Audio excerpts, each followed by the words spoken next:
Дело о смерти молодой девушки Лианы Тодуа Сухумский городской суд рассматривает уже 8 месяцев. За это время исследованы все доказательства, представлены и изучены все медицинские документы, экспертизы. Осталось допросить подсудимую, бывшего главврача инфекционной больницы Нателлу Паписимедову. А после, как и положено по закону, прения сторон и вердикт суда.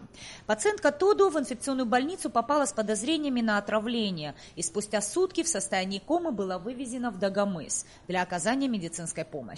Еще через день девушки не стало. Спасавшие ее жизнь врачи утверждают, Лиану Тодуа неправильно лечили.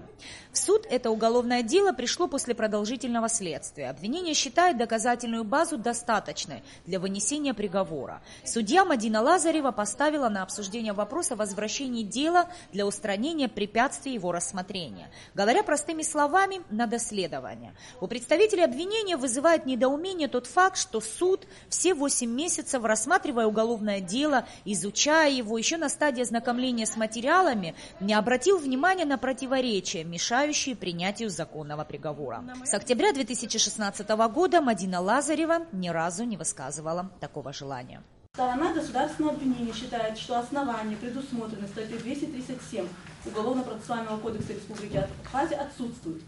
В связи с тем, что решение суда о возвращении уголовного дела прокурору будет незаконным и необоснованным по следующим основаниям.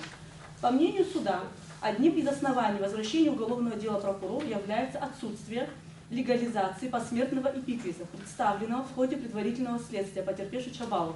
Данное нарушение устранимо в ходе судебного разбирательства и не является основанием возвращения уголовного дела прокурору. В части доводов суда о наличии противоречий между посмертным эпикризом Тодуа, имеющимся в материалах уголовного дела, по мнению стороны обвинения, имеющиеся противоречия не влияют на квалификацию инкриминируемого Паписимедовой преступления. Обвинение уверено, что решение вернуть на доработку уголовное дело возникло не просто так. Каждое преступление имеет свой срок давности. У этого 5 лет. Срок, после которого Нателла Паписимедова может быть освобождена от уголовной ответственности.